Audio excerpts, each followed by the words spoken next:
Cornucopias is a cutting-edge open-world MMO set in a world where humanity has ascended from the Earth's surface and created a breathtaking new world in the sky. This fantastical realm is a system of floating islands carved from the land we once called home, now encased in radically advanced dome-shaped structures suspended high above the clouds. Each one is a futuristic marvel with its own unique environment, identity, and thriving communities. It is within these domes the epic journey begins. Here, players take control of their own personal avatar, which gives them the freedom to choose their destiny. Be immersed in vast landscapes, explore vibrant settlements, and engage in a myriad of activities such as crafting, commerce, combat, racing, and more. Welcome to a world where the sky is no longer the limit.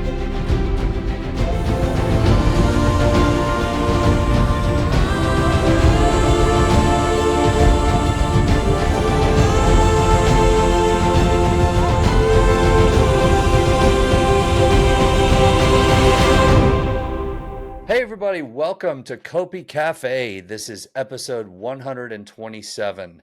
Got Rob Gregg here, Josh Jones. Glad to give you updates on all things Cornucopias. So we have a fun episode ahead. We're going to talk about our stake pools, talk about marketing a little bit. We've got a special guest that you haven't seen in a while that's coming up, and we'll talk a little bit about the build status and how things are going with that. And then, of course, as always, a leak and some questions. So before we get going, Rob, what are you drinking today, sir? So today I have really pale orange cordial. Oh. In a Foster's glass. Okay. All right. It's 5 o'clock somewhere. I've got a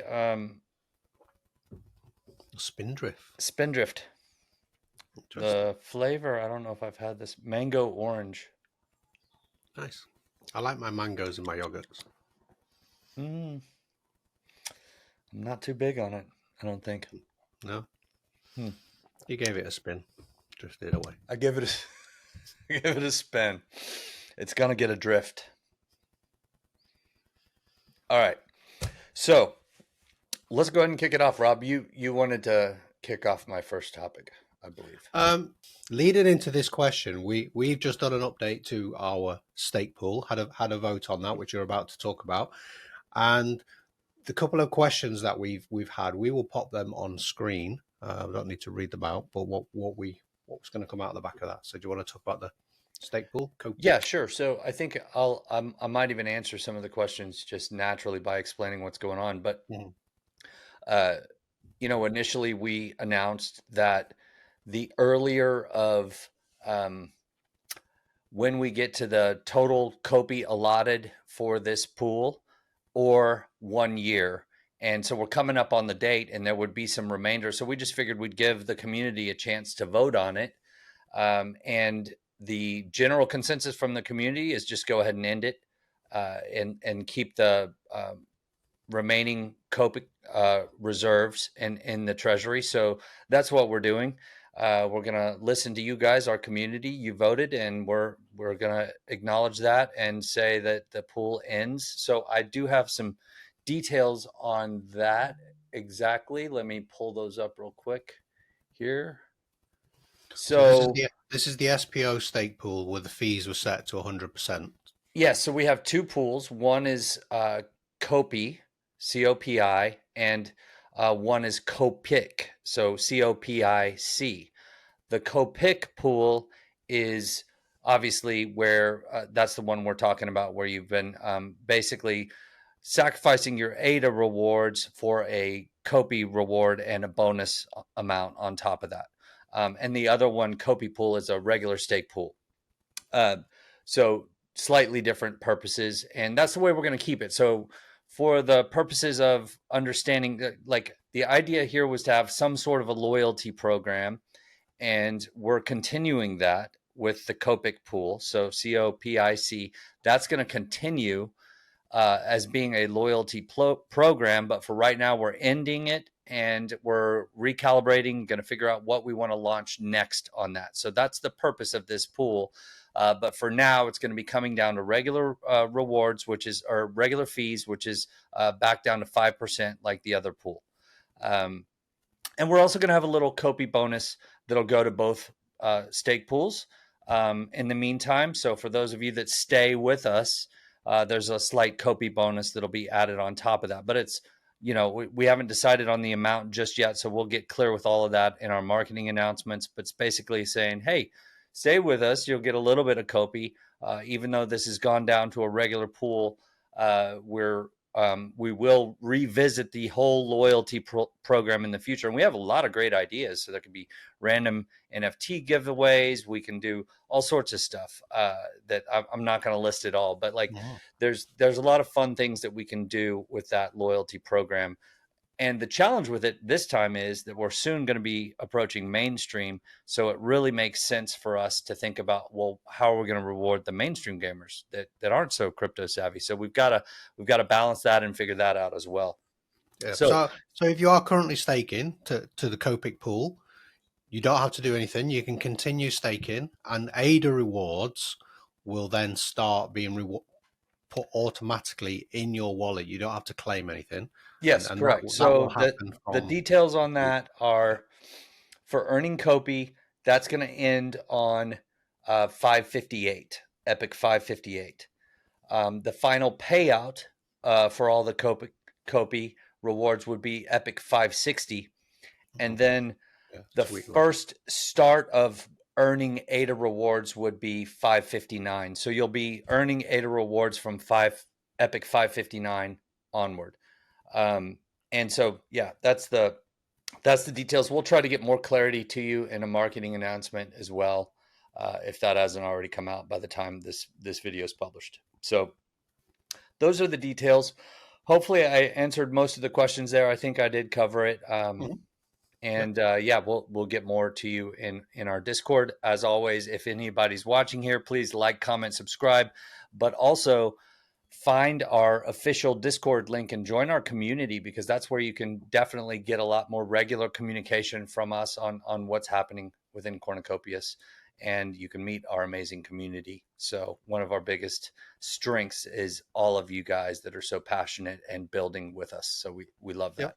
Let's just pause for a second while people like and share this video. That's good. All right, nice pause. What was the glance upward into the sky? Were you gazing off into the distance? Yeah, I was just thinking of all those likes coming in. They were all floating up. Gotcha. All right. So a little marketing update for you.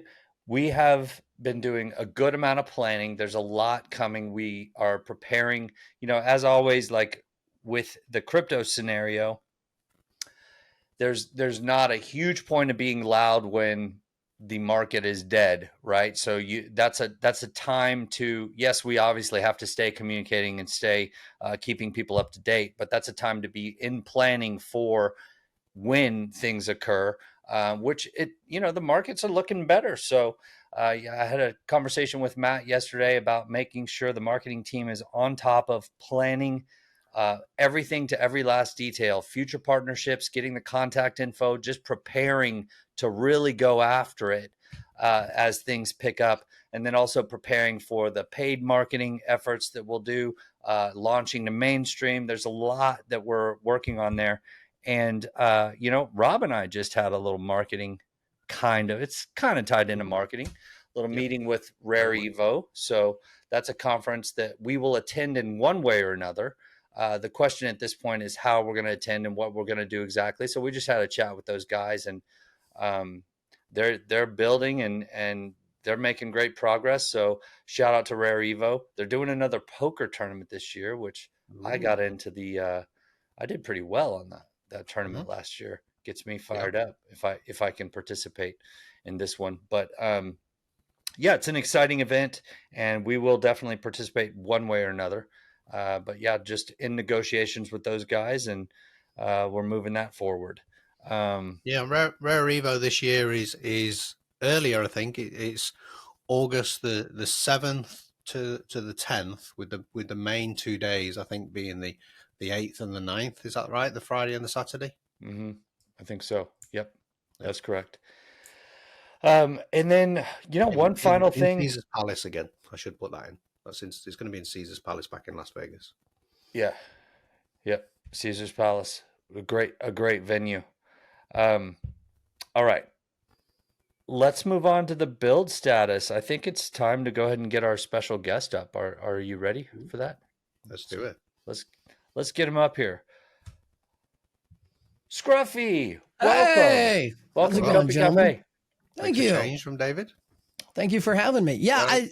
I was going to say, people probably a little disappointed that it's not David again, but I'll do my best to bring the info. What are you drinking today? What am I drinking? Well, I noticed you had some orange juice, which, yeah, a lot of people like orange juice, apple juice. I myself am partaking in another fruit juice, a lesser known one, but olive juice, actually. Nice little glass of olive juice. So, yeah. Nice thing about it is it's not only a drink, but it's also a healthy snack. So, Well, I like a drink you can eat. yeah. That's why I like Bailey's and ice. Mm-hmm, Because I eat the ice at the same time as the Bailey. I like drinks that you can use a fork with. Lots of vitamin E, lots of Viscosity. healthy fats. You're kind of into the viscous. Well, it's all about textures. And that's a big thing with me. So, yeah. Good stuff.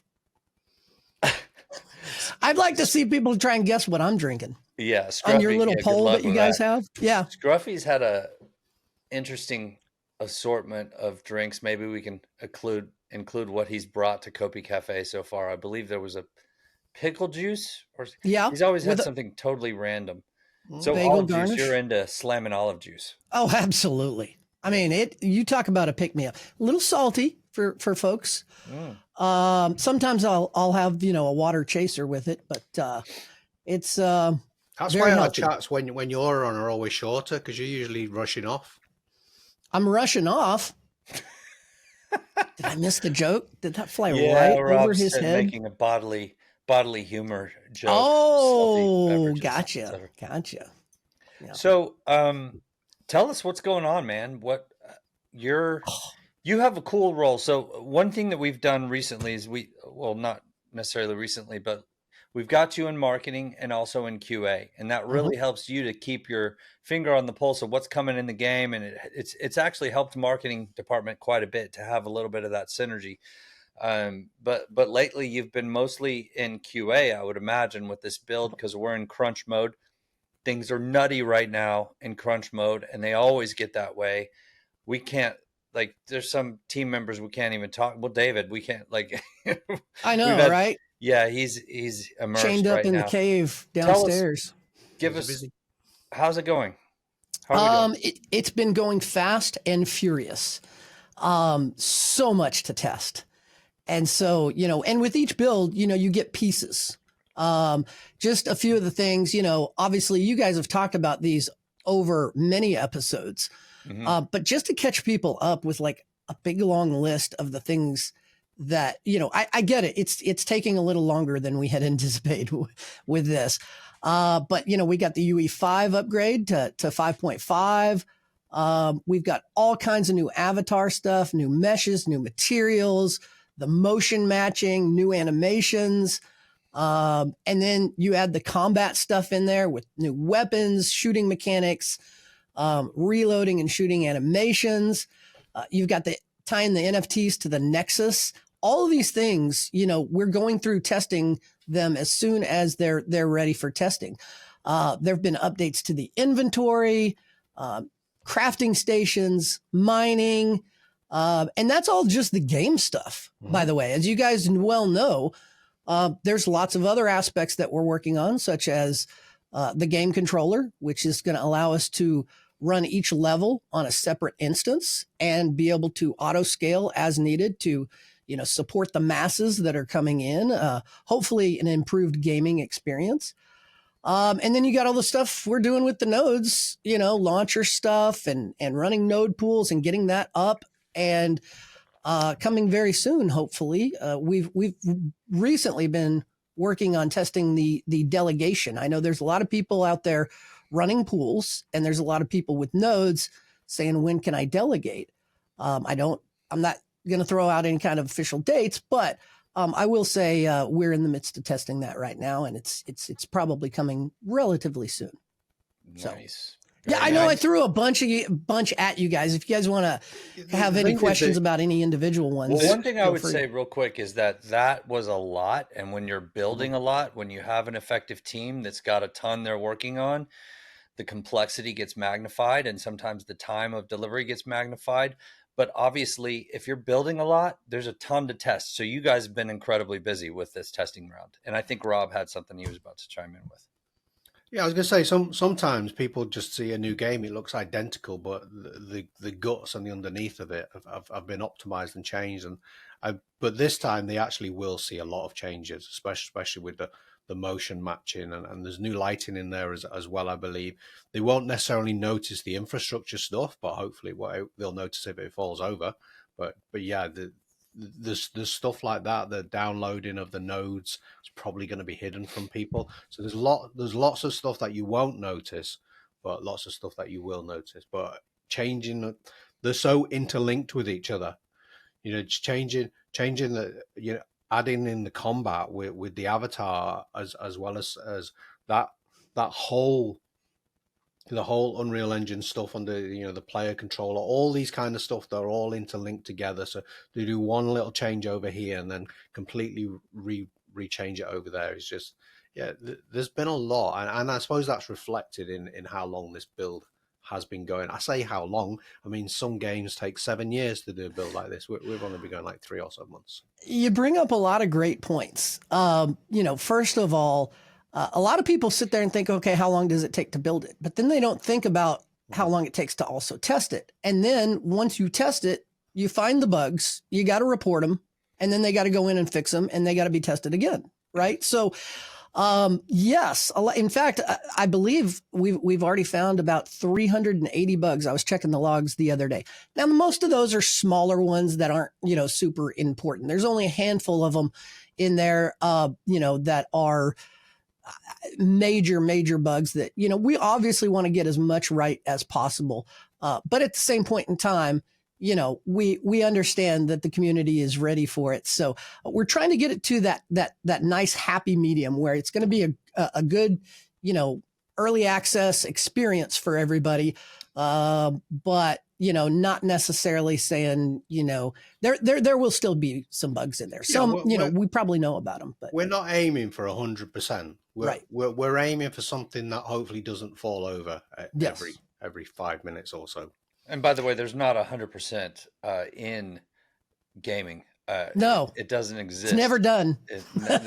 Even in your $1 billion studios, there's large. We're just trying to get enough to get over the line because we're delivering agile. So agile is we plan, we build, we test, and we deliver in these chunks. So we're delivering to that model. They don't have to be 100% because we get a couple of goes at these things.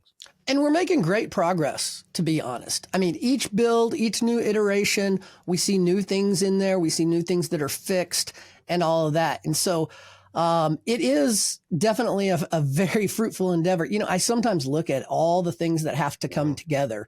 And you guys and David trying to organize this organized chaos is kind of what it is. There's an order of operations to things. Hey, we want to do this, but we can't do this until this is ready, and so on and so forth. And so I think a lot of people don't see that. And I'm glad I got a chance to come on and talk a little bit about that part of the process, so that people do understand, again, like you said, you see one of these AAA games come out, like GTA 6 or something like that, which by the way got delayed again. I know you guys talked about it last week, but like you guys say, they got thousands of people working on it and $1 billion budget, and they still had to push. They've had to push, multiple times. So, us extending this just a little bit to get it right is certainly not unprecedented. There's a thing with lots of businesses. It's always kind of like they call it that last mile. That last mile is so hard to get it out the door, to get that shipping version out. And sometimes you just see random buttons that you've never seen before, because the first time I actually saw the avatar where you could change the studio lights, actually when David demoed it to us kind of last week within COPICafe, you must have seen that before, and you'd be, oh, I wonder what this button does. And that. So some of them are demo, and some of them is coming. Yep. But again, we're constantly getting new builds. I'm expecting one very soon, this week, and more things that will be fixed in there and ready to go. And it's looking really, really good, to be honest. Like the character stuff, when you're in there, and they're really starting to dial in some of the fluidity of that. It, like you said, it's so much dependent. That's the other thing is, Epic comes out with these new versions of Unreal, and they're kind of a one size fits all for everybody. And what we have to do is tailor that to what we've already got and what the vision is moving forward and things like that. So there is a lot that goes into it. I know, Rob, you've been working more in Unreal Engine, and, sometimes, as David's talked about in the past, yes, there is a viewport in Unreal that you can test things in. But once you bake it all together and build it and, install it on your computer and play it, you don't always get the exact same results as you do. Yeah, that's one of the biggest points that I hear from David regularly. Yeah. Is you test things in the editor, and then so you think it's good, you think the code's good, but then you find out once everything's baked in, like you said, dependencies. It wasn't. So you got to go back to the drawing board, and then you test in the editor again, hoping you figured out what the problem was, and then it's just. And then you get developers which are obviously developing on top spec PCs with 128 gig of RAM, and then that passes to you guys, and you're like, no. Well, we have pretty decent PCs too, but to be honest, usually towards the end of a release cycle, David does go in with the guys. They do some optimization and really, think about the people that don't have the latest and greatest hardware and get it as good as possible so that on those settings, it still looks nice on some of the lower settings for people that don't have the ability to go out and just buy a brand new PC. It's a good point you made on the Unreal Engine editor side, because I don't think we've ever spoke about this before, but it comes kind of almost open source, the editor, and what you can do is take a version of that code, say it be Engine 5.5.3 or 5.5.4, and you're not necessarily taking a fork of it, but you're never going to upload it again. And then you can start adding all your work and start changing the code underneath on the actual engine itself. Now, the beauty of that is you can speed things up, and you can really tune it in on how the direction that you want to go. But the problem with that is then when Unreal do make a new update, 5.4 comes out or 5.5 come out, or they add new features that makes it more mobile friendly, or they add other support in, you don't have that. Your version is stuck. And a lot of developers do that. They get to a point where they've tweaked the underlying code so much, they're kind of stuck on a version.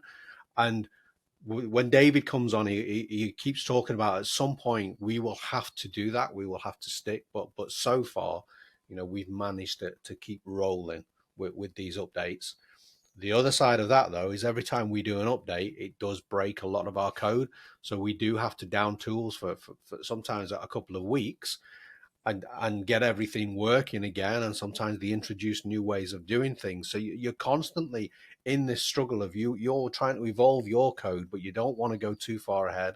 And then because you can see other features come in, so you want to take advantage of those features, but then those features come and it's like, oh my God, you've just broke everything we've been working on for the last 6 months. That jump to 5.3 kind of did that. But now Epic has now introduced another major bug that we're kind of, we know we have to wait for 5.6 to fix that, but we will be shipping with 5.5. It's a problem with having to keep up with the Joneses. Hey. See what I did there? Yeah. Nicely done, sir. Well, we're definitely thankful for all the work you're doing in that space. You, Ant, and the team. Best job I've ever had. Like if you'd have told 12-year-old me, you get paid to play video games, and yeah, wonderful. Love it every day. Seriously. Like going in, seeing all the cool new stuff, finding all the cool bugs. We have had some very entertaining moments. Yes, you have. I know. And in the future, you'll be doing more than just finding bugs. You literally will be fighting some of the bugs.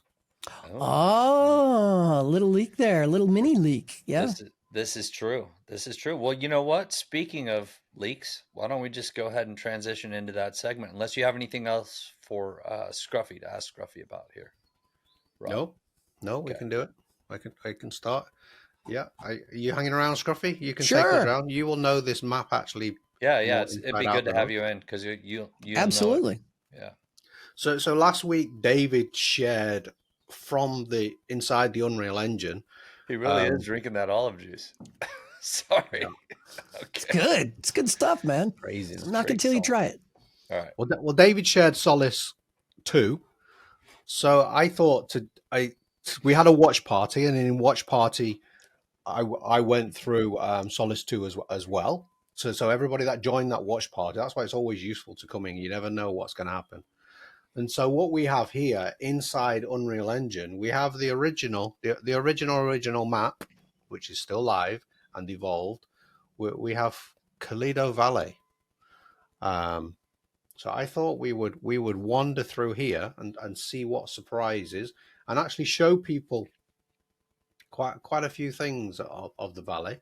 Obviously, this is in engine, so you'll get some flickering. But I think what people have noticed as I stay here, and you can see like the clouds moving.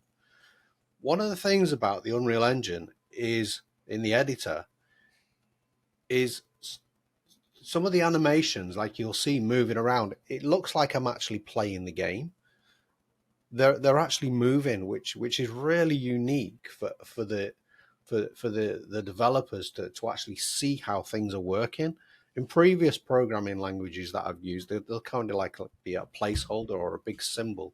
But the fact that these clouds are actually moving and I can change the lighting and time of day. I don't have the character here. So I know. So, I mean, look at this.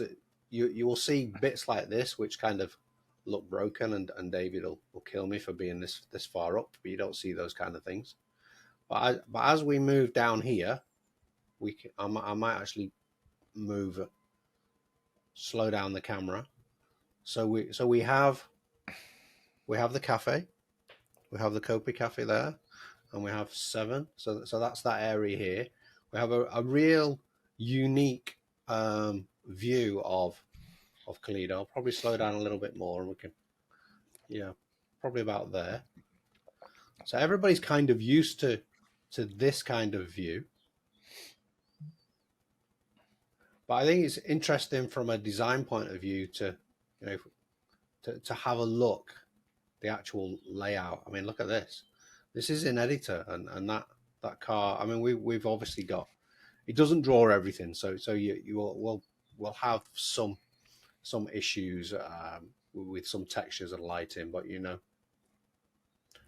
what I look at this right in the water.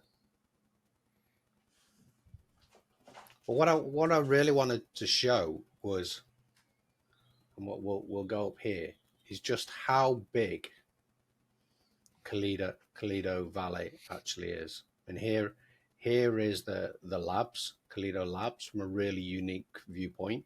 I won't venture too far in. If we look around here, we have the city that when did we add this? This was about 3 or 4 builds ago.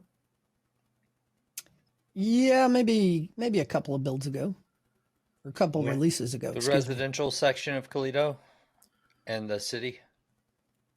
Yes, and then if I come right out here, so if I don't think actually we've seen that view before. I was going to say that's the leak right there. New airport. That's still a work in progress. As you can see, we're still in the editor. You can see all the editing tools here. I'm definitely in here. I can press. I might even press F11 and we can go full view here just to show that we are. As you can see, I'm moving these things. I won't commit any of this code, but we have the idea is when the vehicles, when you have control of the vehicles or the public vehicles, you will come in a couple of these landing bays here. We could fly proper. Oh no, I might get in trouble here. We'll fly right through here. These are going to be some of the larger vehicles that are going to come through here. We're going to come into kind of not. I've gone a bit too far now. I've gone a bit too giddy. We're gonna come into this area here. Up these pathways here, and you're gonna have a real nice start to it. We're gonna have a museum that you'll get to go into, and you'll almost have there'll be kind of like a checkpoint, won't they, where you'll kind of go through kind of customs. Have you anything? Is the museum coming with this next build? I'm not sure if that was. I don't think that's going to be in this build. Okay, yeah. I think that was one of the things that got scrapped for this build. It is down here somewhere. It's just invisible at the moment. I've just kind of turned it off so we don't bump into it. But if we go, so we've got the Superverse building. There we are in the distance, and everything's just drawn here. It'll obviously be not as detailed as when you're close up, but that's kind of like the sections that we're used to at the moment. So we've all been in this kind of main area here. We've got Club Rise. We have those walls in the background. This area here was where the glimpse of solace was, which is now here. A glimpse of fear. It's now got a roof on it, and I can actually go in here. Go all the way in here somewhere. Maybe I've gone too far into it. Where is it? I was under the impression that was one of the things that had changed in this. In fact, it's a very good point. Next release. That's why I went in there, and there was nothing in there. There's another leak that has been removed. And I can't wait to report you to David. I know. He's going to watch this and scrap this whole section. I can see it. But then in the background, you can also see. I'm not going to go too far into that, but you can see kind of like the glimpse. Kind of it's a bit of a shell of the racing tracks. Now, when you actually go into the pavilion, and I think we'll do that in another show, that you actually load into a different level. Where everything's higher detail and you've got the glimpse of Esperanza in there. We'll probably go through that in the future. But my main point about Kalido here, and this will be so exciting when we go here and we'll have personal spaces, is how big Kalido actually is. So when I zoom up, I'm going to go quite high over here.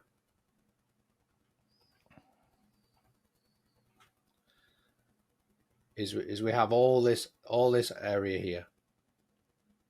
All the bit we're going in at the moment, I don't know if you can see my mouse, is that little small section over there. Kalido's actually bigger than each of the solaces. Kalido, I think, is 9 by 9. So you have a normal map like that, and then you have this bit that we're running around here, which takes hours for us to run around. But it's just absolutely incredible. And then we have the shield here that helps us. And that was it, really. Enormous. Very cool. Always good to see from the developer's perspective and get an engine. I think we should do more of that for sure. We also are wanting to get some of the team members that are working on various things, showing some of their developmental work as well. It's just so much the people to do. that actually built the thoughts behind and why they did certain decisions of layouts. That would be great to get Joe. Yeah, exactly. Well, very good. So I guess that covers. Actually, did we have one more question we wanted to answer? One final question. Oh yes, from Black Knight, Rob. Yep. Would it be possible, like you showed with the UE5 editor, to film live what's happening on a server? Wait, Well, like I say, as I'm running around in that editor, it looks like I'm actually live in the game, but I'm not. The game's kind of client server, so I'm not running around on a server. I'm not even running around on a client. I'm running around basically. It's like opening up a Word or something. You know, you before you convert it to a PDF. I'm working on the actual the heart of the thing, but recording. So, but the main question is it possible to see what's happening on a server? So there is actually a couple of things we can do, and we may do this in the future. But the client itself, so everybody is a client. We could have different cameras roaming around, and we could present them on a screen. So you could go and look on like a screen within your screen within the game. And we've talked about bits like that, maybe like a CCTV. Maybe when people are racing, we could have these cameras so people could actually see games happening live. I think that would be quite an interesting from a client's point of view. Mm-hmm. So that's one thing that we could potentially do in the future. And another thing that we could do is we could offer maybe a drone mode, which is what you've just seen me do here, almost like a god mode where you fly over.